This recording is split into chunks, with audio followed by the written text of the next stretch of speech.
আল্লাহ রাসূল সাল্লাল্লাহু আলাইহি ওয়াসাল্লাম এই রজব মাসে মিরাতের রাত সফর করেছে। আল্লাহ রাসূল সাল্লাল্লাহু আলাইহি ওয়াসাল্লাম রজব মাস হইছে, দুইজন ফেরেশতা আল্লাহ রাসূলকে নিয়ে মক্কা নগরী থেকে মসজিদে হারাম থেকে মসজিদে আকসা পর্যন্ত গেছে। মসজিদে আকসায় নামাজ হয়েছে, নামাজ শেষ করেছে, নামাজের ইমামতি করেছে আমার আপনার নবী আখেরি জামানার পয়গম্বর হযরত মুহাম্মদুর রাসূলুল্লাহ, সকলে বলি সাল্লাল্লাহু আলাইহি ওয়াসাল্লাম। নবী ইমামতি শেষ করেছে। গত 2 সপ্তাহ আগে আমি আপনাদেরকে জানাই দিয়েছিলাম এই নামাজ পড়া পর্যন্ত শেষ করলাম, নামাজ শেষ করেছিলাম, কিন্তু তার পরবর্তী কিছু কথা এখনো বাকি আছে, আপনাদেরকে এখনো জানাই নাই। ধারাবাহিকভাবে মিরাজের আলোচনা চলবে। আল্লাহ রাসূল সাল্লাল্লাহু আলাইহি ওয়াসাল্লাম 2 রাকাত নামাজ আদায় করলেন, আবার বুরাকে উঠলেন। যে খচ্চরটা আল্লাহ রাসূল সাল্লাল্লাহু আলাইহি ওয়াসাল্লামকে পিঠে নিয়ে যখন মসজিদে আকসায় গিয়েছে, যেমন মনে করেন আমরা মাঠে যাই, একটা গরু যদি মাঠে নিয়ে যায় তো গরুটা খুঁটে পোতার জন্য একটা খুঁটা সাথে করে নিয়ে যায়, কি যায় না, সাথে একটা দড়ি থাকে। এই বুরাকে খচ্চরেরটা বাঁধার জন্য কোনো জায়গা ছিল না। ওখানে একটা পাথর ছিল, পাথরটা জিবরাইল আলাইহিস সালাতু ওয়াস সালাম এমন ভাবে আঙ্গুল দিয়েছে, ফুটা হয়ে গেছে, বলেন না সুবহানাল্লাহ। এই বুরাকটা আল্লাহ রাসূল সাল্লাল্লাহু আলাইহি ওয়াসাল্লাম মসজিদে আকসার ভিতরে ঢুকবে, এমন সময় বুরাকটা তো বাঁধার প্রয়োজন আছে। জিবরাইল আলাইহিস সালাতু ওয়াস সালাম মসজিদে আকসার সামনে একটা পাথর ছিল, পাথরটা হাত আঙ্গুল দিয়েছে তো ফুটা হয়ে গেছে। এই বুরাকটাকে ওই পাথরের সাথে বেঁধে আল্লাহ রাসূল সাল্লাল্লাহু আলাইহি ওয়াসাল্লাম মসজিদে আকসার ভিতরে 2 রাকাত নামাজ আদায় করেছে। নামাজের কথা আমি আপনাদেরকে জানাইছিলাম, নামাজ কোনো নবী পড়ায় নাই। ইব্রাহিম আলাইহিস সালাতু ওয়াস সালাম নামাজ পড়ায় নাই, মুসা আলাইহিস সালাতু ওয়াস সালাম নামাজ পড়ায় নাই, ইসমাইল আলাইহিস সালাতু ওয়াস সালাম নামাজ পড়ায় নাই, ঈসা রুহুল্লাহ নামাজ পড়ায় নাই, ইব্রাহিম খলিলুল্লাহ নামাজ পড়ায় নাই। পয়গম্বররা সকলের জায়গায় আছে। ইমামতি কে করবে? ইমামতি কে করবে? জিবরাইল আলাইহিস সালাতু ওয়াস সালাম বলে, এখানে ইমামতির যোগ্য তোমরা কেউ নাই, এখানে ইমামতি করবে আখিরি জামানার পয়গম্বর, তোমাদের নবী, সব নবীদের নবী, আখিরি জামানার পয়গম্বর মুহাম্মদুর রাসূলুল্লাহ সাল্লাল্লাহু আলাইহি ওয়াসাল্লাম। সম্মানিত ভাইরা আমার, আল্লাহ রাসূল সাল্লাল্লাহু আলাইহি ওয়াসাল্লাম মসজিদের থেকে বিদায় নিয়ে চলে আসলো, আবার বুরাকের উপরে উঠলো। বুরাকের চোখের পাওয়ার বলেছিলাম, মনে আছে আপনাদের? এত দূর পর্যন্ত দেখতে পারবে, যত দূর পর্যন্ত দেখতে পারবে অত দূর পর্যন্ত একটা কদম হবে। আমরা দেখতে পাই, এখান থেকে আসমান দেখতে পারি। আমরা কি আসলে কি আসমান দেখতে পারি নাকি? এটা মেঘ দেখতে পারি। আল্লাহ রাসূল সাল্লাল্লাহু আলাইহি ওয়াসাল্লাম যেই বুরাকের উপরে উঠেছে, সাওয়ারি হয়েছে, এত পরিমাণ পাওয়ার এই বুরাককে আল্লাহ তাআলা দিয়েছিল, অত দূর পর্যন্ত একটা একটা করে কদম হবে। যত দূর পর্যন্ত এই বুরাকটা দেখতে পারবে তত দূর পর্যন্ত একটা করে কদম হবে। সুবহানাল্লাহ। আল্লাহ রাসূল যাত্রা শুরু করলো জিবরাইল আলাইহিস সালাতু ওয়াস সালামকে নিয়ে। জিবরাইল আলাইহিস সালাতু ওয়াস সালাম আবার আল্লাহ তাআলা রাসূলকে বলল, বুরাকের উপরে ওঠেন। বুরাকের উপরে উঠে প্রথম আসমান ভেদ করে, যেমন আল্লাহ তাআলা 7টা আসমান সুন্দর করে সাজাইছে। প্রথম আসমানের পরে দ্বিতীয় আসমানের পরে তৃতীয় আসমানের পরে চতুর্থ আসমানের পরে পঞ্চম আসমানের পরে ষষ্ঠ আসমান, তারপরে লাউহে মাহফুজ। সম্মানিত ভাইরা আমার, প্রথম আসমানে যাবে। প্রথম আসমানে যাওয়ার সময় তো প্রথম আসমানে কিছু দারওয়ান আছে না নাই? ফেরেশতারা দাঁড়ায় আছে। ফেরেশতারা জিবরাইল আলাইহিস সালাতু ওয়াস সালামকে ডেকে বলে,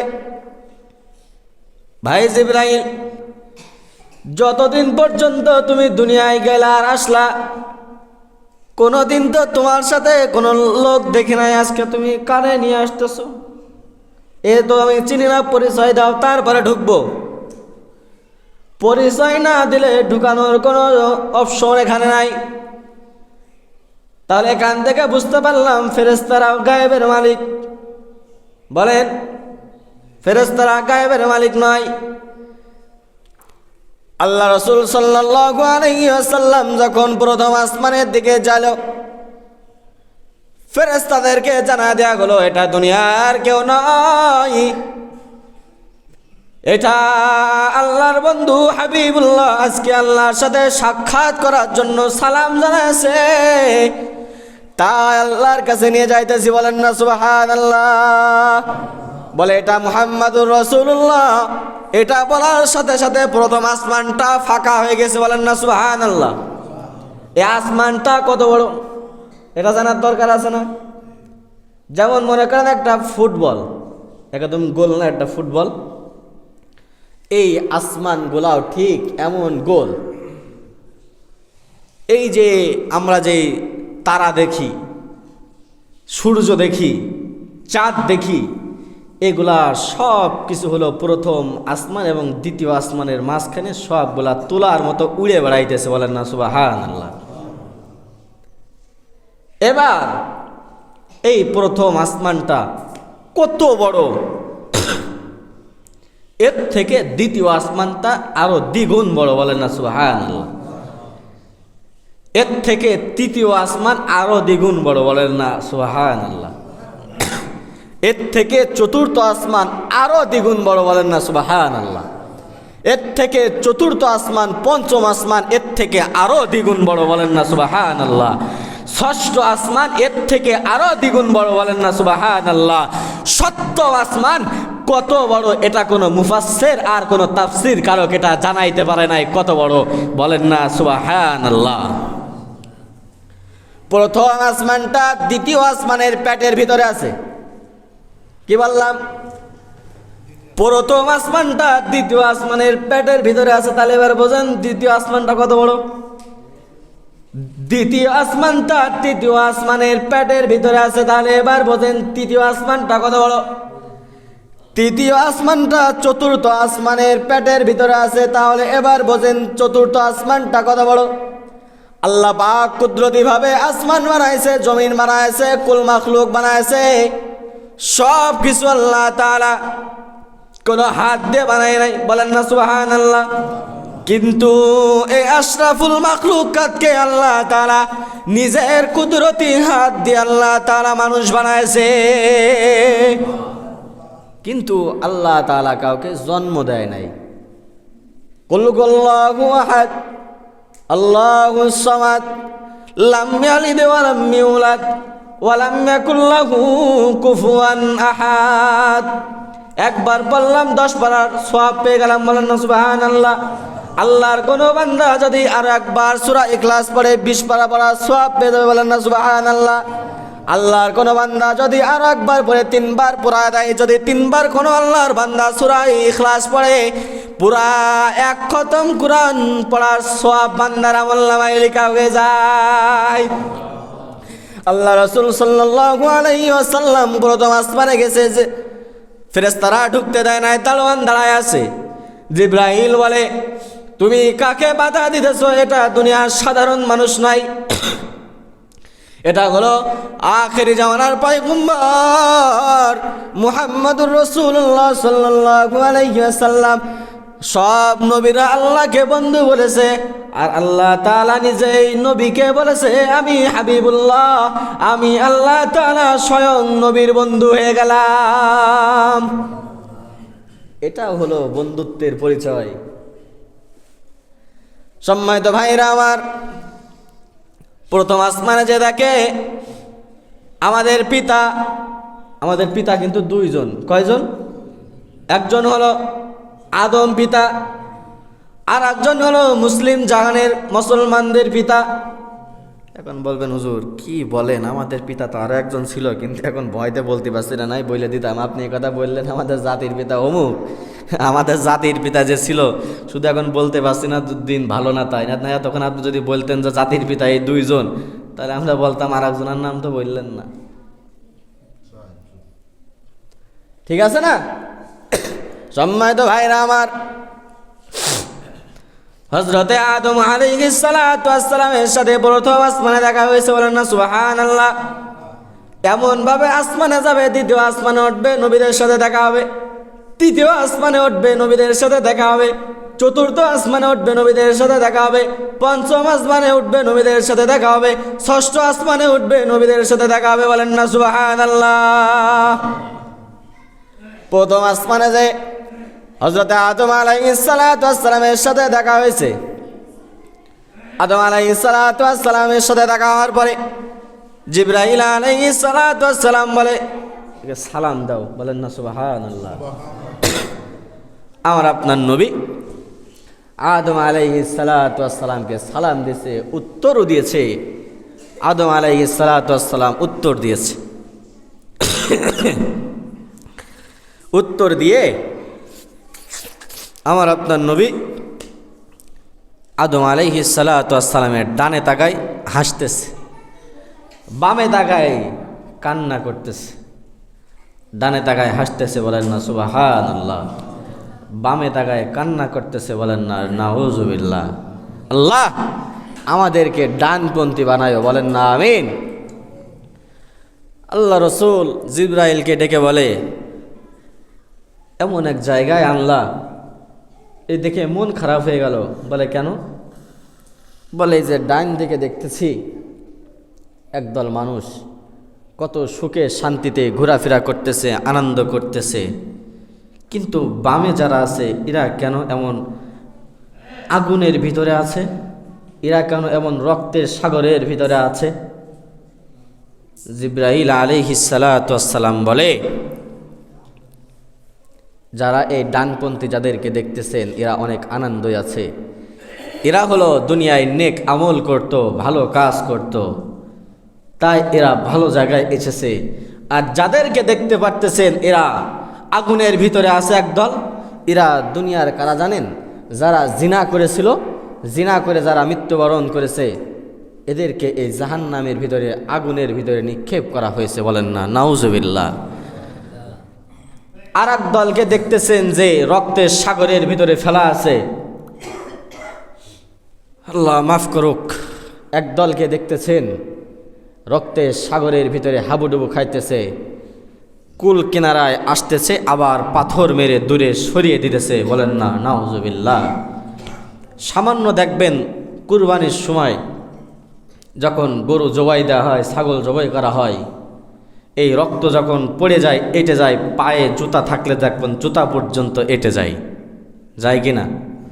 আমরা যারা কুরবানির সময় পশু জবাই করি, পশু জবাই করে ছুরিটা একটু সাইডে নিতে পারি না, ছুরিতে রক্ত জমে যায়, আর মনে হয় যে আর কাটবে না, ধার থাকে না, এঁটে যায়। তাহলে এবার দেখেন এই রক্তের সাগরের ভিতরে যদি কোনো মানুষ যদি এই রক্তের সাগরের ভিতরে পড়ে যায়, কত কষ্ট করে কুল কিনারায় আসতেছে, আবার একজন ফেরেশতা পাথর মেরে মেরে আবার দূরে সরিয়ে দিতেছে। আল্লাহ রসুল বলে, ও জিবরাইল, এই লোকটাকে তো চিনতে পাইলাম না, ইনি কে?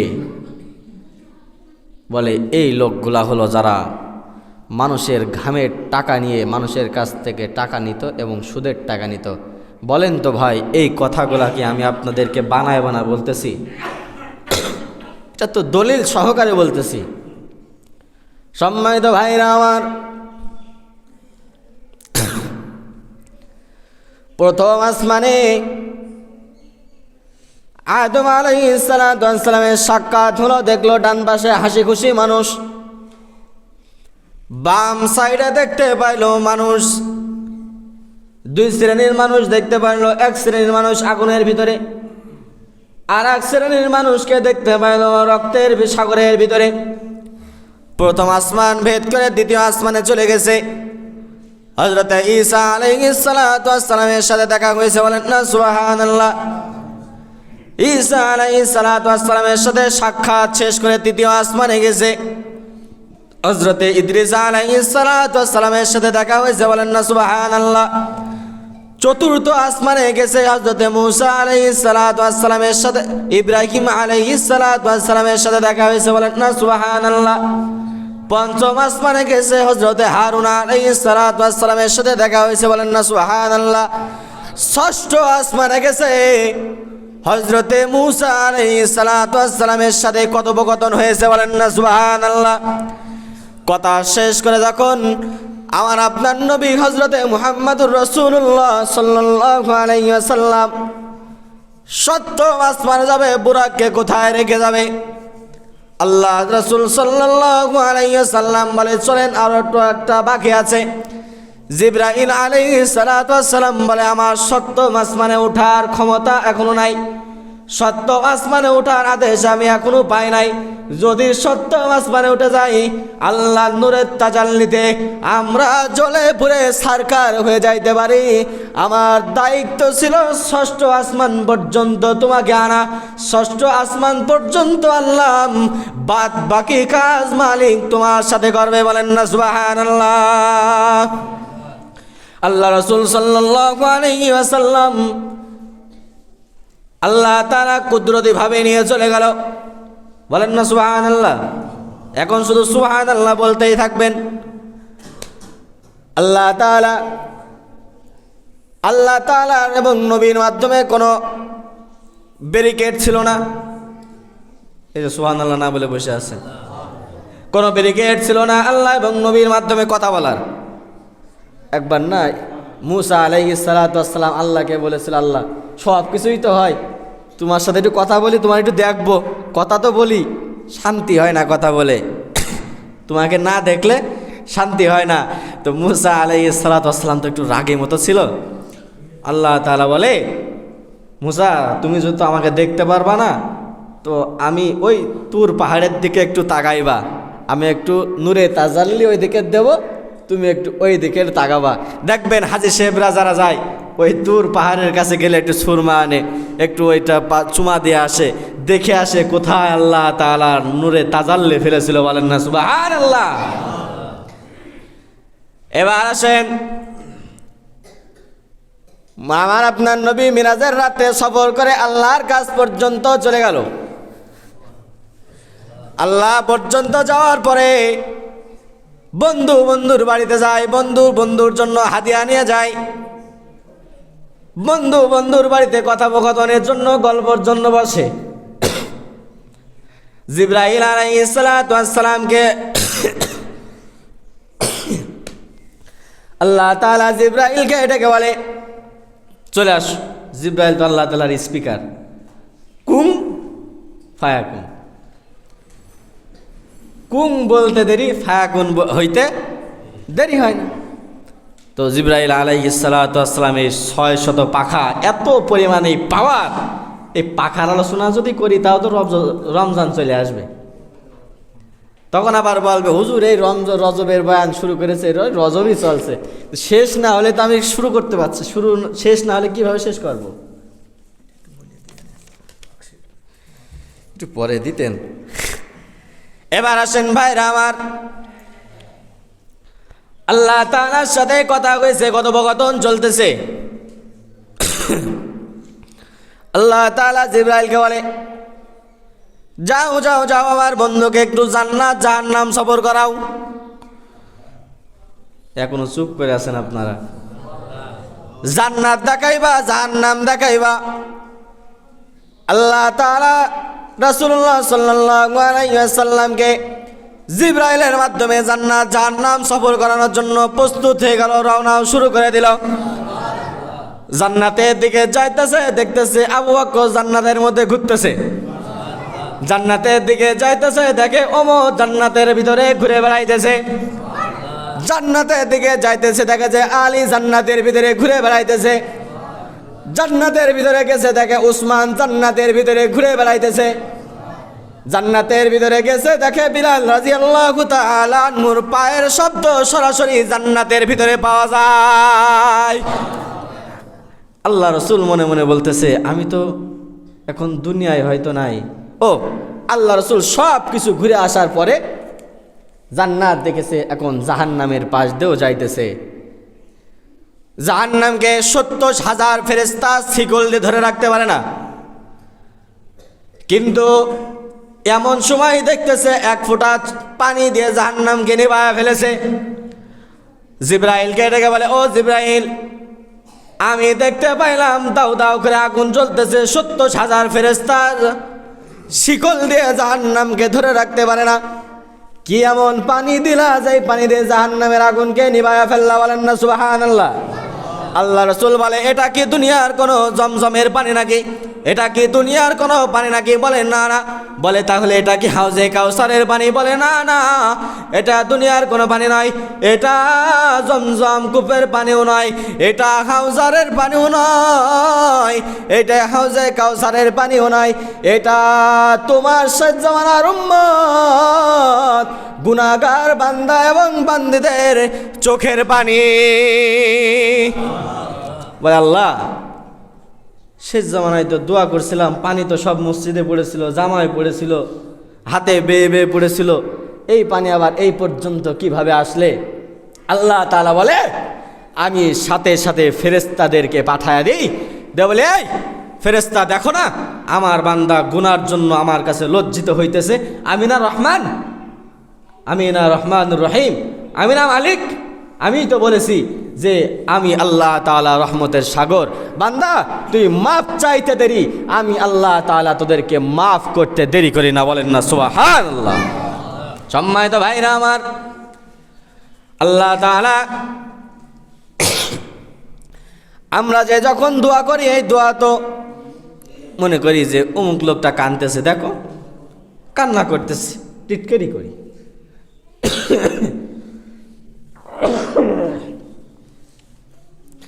চোখ দিয়ে তো পানি বের হয় না নিজেরও।